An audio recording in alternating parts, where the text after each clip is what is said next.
This is Jane Eisner, editor of The Forward. Every year, as part of my job, I get to spend about a week and a half in Israel on a reporting trip. This year, because there's been so much controversy around the use of the Kotel, of the Western Wall in Jerusalem, I tried to spend a good part of a single day at the Kotel.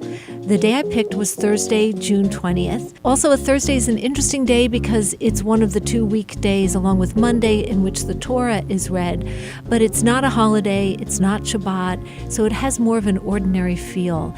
We left the place where we were staying very early that morning, walked through the old city, and I noticed this sign. I never had seen this sign before. It may well have been there forever, I don't know, but for me it was new.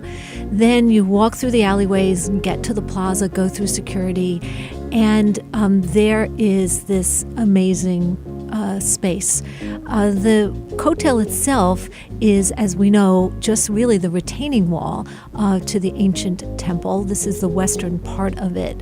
And what I was trying to understand is not just the dynamics of what happens there, but what might happen there if a plan that's being proposed by Natan Sharansky, head of the Jewish Agency, would actually be able to be implemented, in which case there would be an additional egalitarian prayer section as large as the current prayer section on the other side of the Mugrabi Bridge. But it's early on a Thursday morning. It's still kind of hot, but certainly cooler than it's going to be for the rest of the day. And already, maybe it's like 7:30 in the morning, already there's bar mitzvahs happening at the Kotel. Michael Pollack was going to have his bar mitzvah there. He's the youngest of 4 children. And for them, this was nothing unusual. They belong to an Orthodox synagogue, and so they're used to having a separation between men and women in prayer. And to have a bar mitzvah be something very different than anything that may be available to a bat mitzvah, to a daughter, a girl.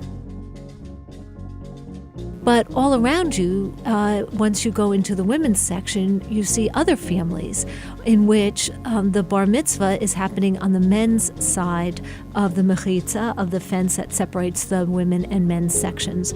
And the women go on these very flimsy plastic chairs, stand on them to peer over and see what's going on there. They sometimes will cheer and clap. At one point, I saw a family, some women throwing candy at the bar mitzvah after he'd finished reading his Torah portion. But they were trying to be part of the celebration on the men's side. And on the one hand, you could sort of find that to be very poignant, and another way you can find it to be really sad that they were so cut off. Midday, I was able to visit the wall again with Anat Hoffman. She is the leader of Women of the Wall and a really fascinating woman. And there's a photograph that my husband took of the two of us from the women's side standing on chairs and peering over to the men's section. And I think there's a metaphor there for how she feels and, frankly, how I felt that day as well.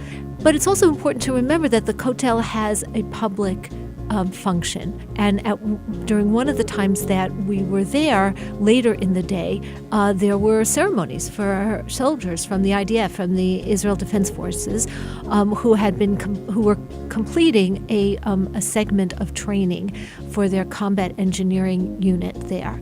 It was kind of neat to see them make that space their own as well. In the back of the plaza, separating the prayer section from the sort of general space is a barrier that is more open than the one between the men and women.